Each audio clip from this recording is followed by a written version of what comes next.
In an interview setting, whether you are answering an interview question out loud or maybe you're presenting your case or your take home assignment, oftentimes it's less about the specific answer that you get to, and it's more about your thought process. It's how does this person critically think through a problem and how did they get to their answer, regardless of what the answer is. So, whenever you have the opportunity, you want to think out loud and show your math. Welcome to another episode of After the Cert, the career podcast for product managers who've collected all the certifications and taken all the courses and still feel stuck in their product career. I'm your host, Jess Sherlock, product management career coach. I know firsthand what it feels like to be overwhelmed, lonely, and stuck in your product career.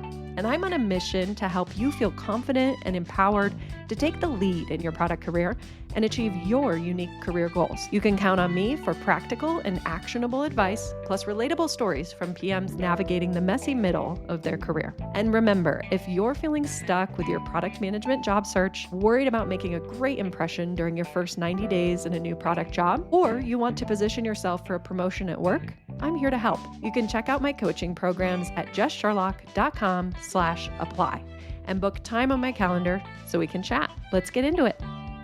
Hey everyone.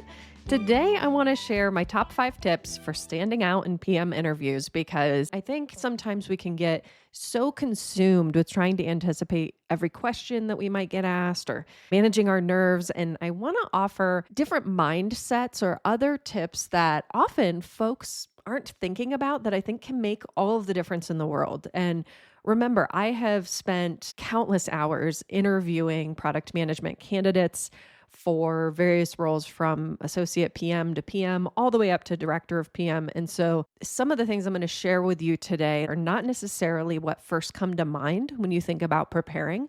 But as someone who's been on the other side of the table, these are some of the things that have, in many cases, made the difference for candidates. And I want to bring them to your attention so that you can more intentionally use these tips that might just give you an edge in an interview.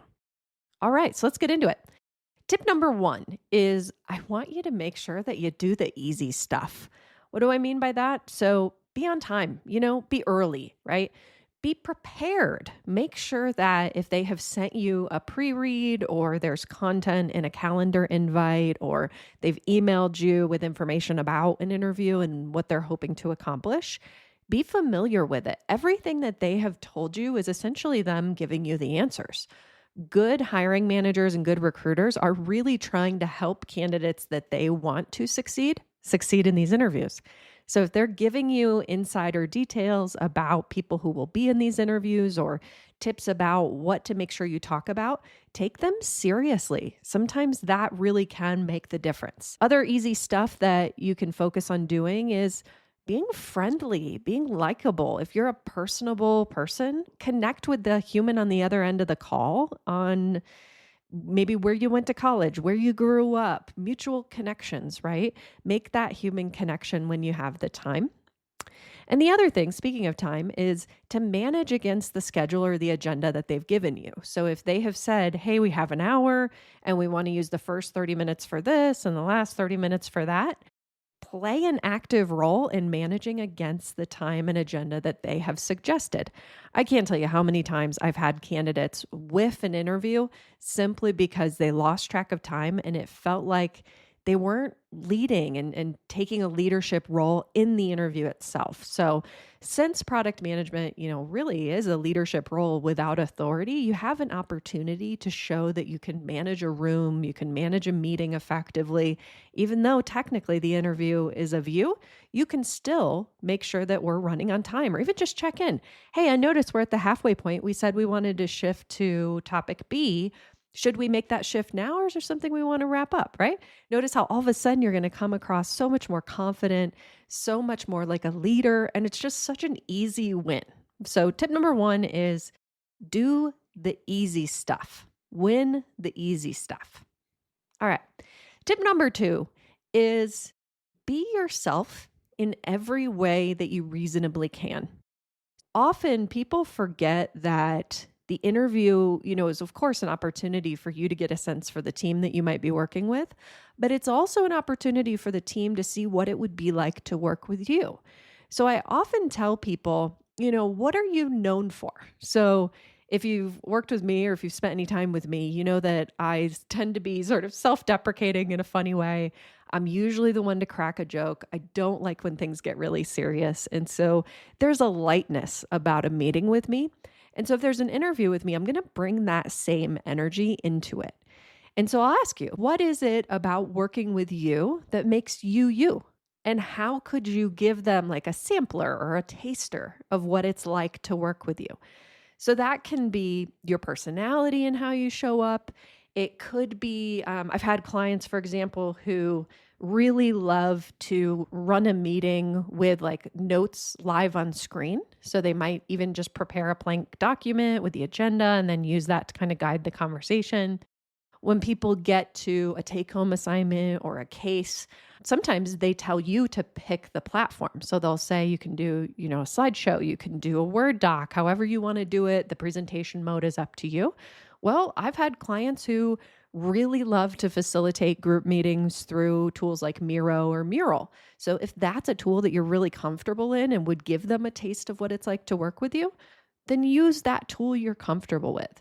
So anyways, I would encourage you to really be genuine and be authentic in whatever way that, means to you, because ideally they're going to be so eager to work with you again that just by being yourself, right, you're creating a connection there that they don't want to break.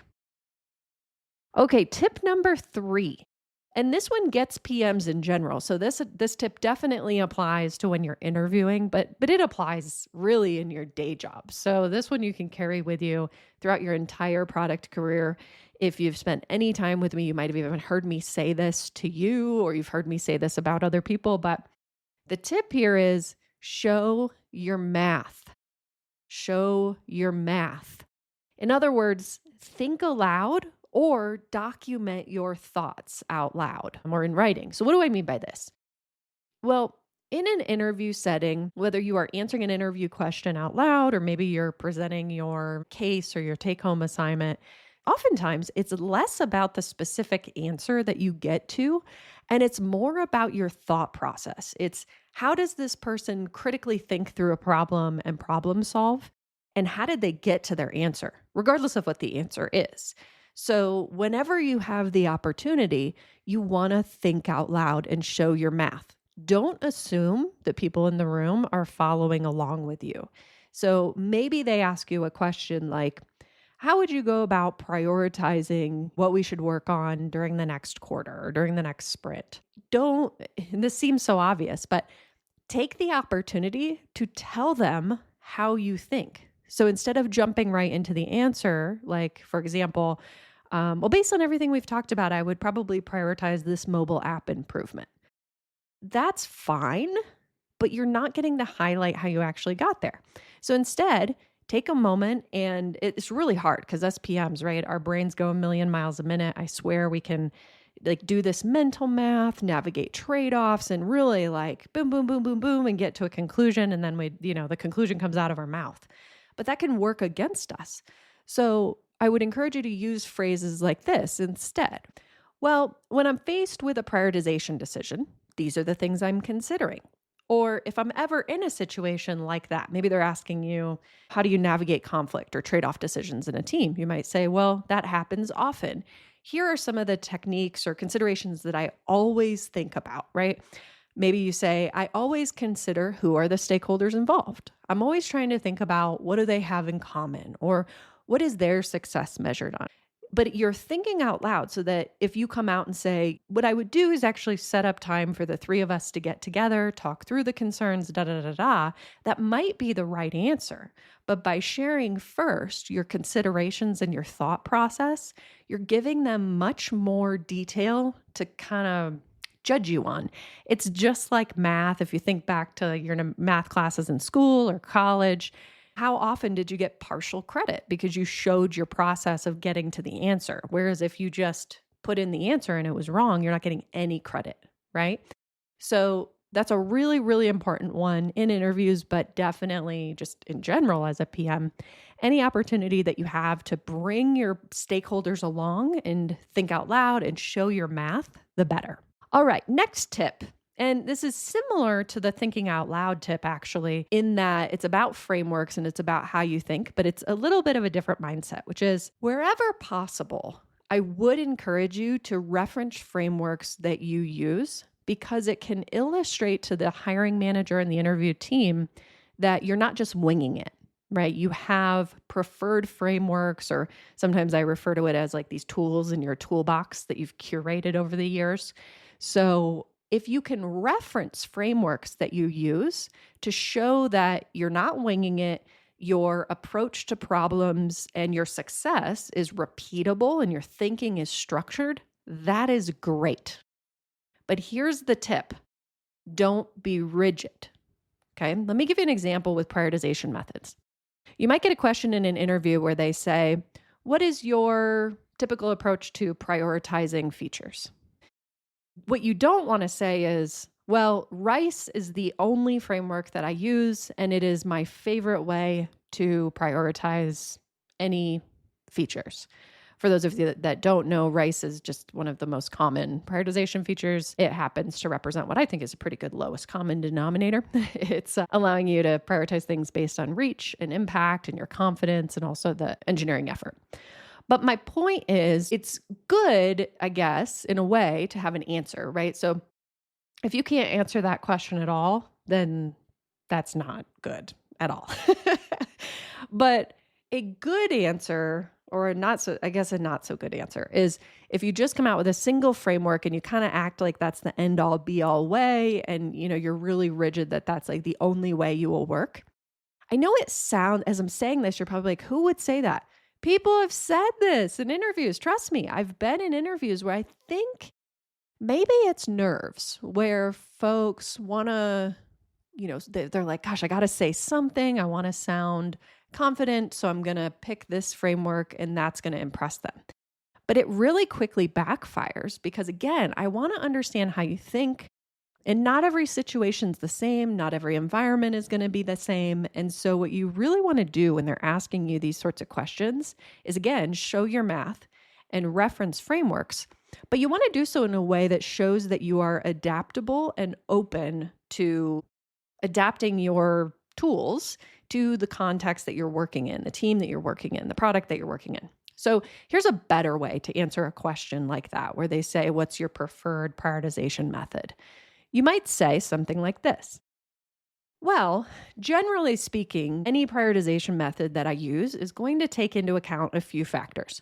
Of course, we want to understand the level of effort it's going to take to build something.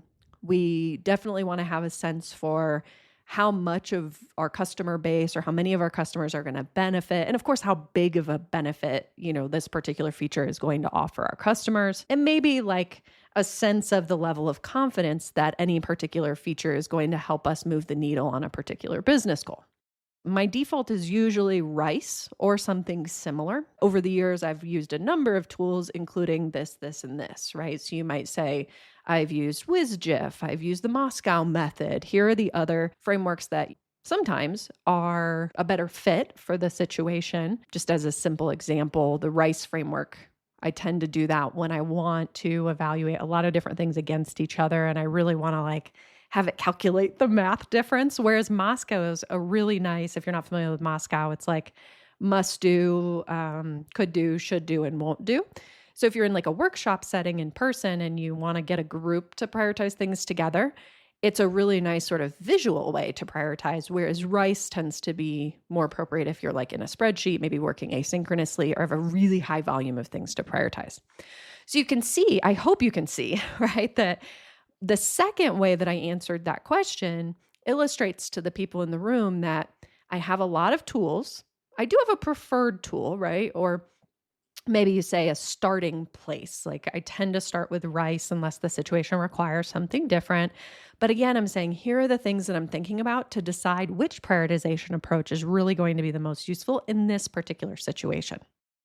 With this answer, I tend to encourage people to really show that adaptability, especially if they're more senior, because I would expect that someone who's more senior, they've been around the block a few times, they are going to be more likely to have a bigger toolbox. And they're going to have developed some sort of point of view or philosophy over the years about which tool is best in which type of situation. So reference frameworks show that you have a way that you work through problems or situations so that you can illustrate that your success is repeatable, but don't be rigid to any one tool. All right, tip number 5.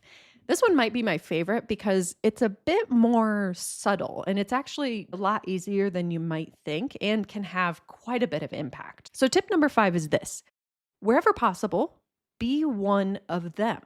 Okay, so here's what I mean by that. Here's a really simple example is if you're in an interview, and let's say this is your like round 2 or 3, so you've already had conversations with the recruiter, maybe the hiring manager, and you have some sense of this team you're going to be placed on, maybe the product you're going to be working on, and some of the details about the players involved on that team, or maybe, acronyms about your industry or your customer base or whatever. Wherever possible, use their language.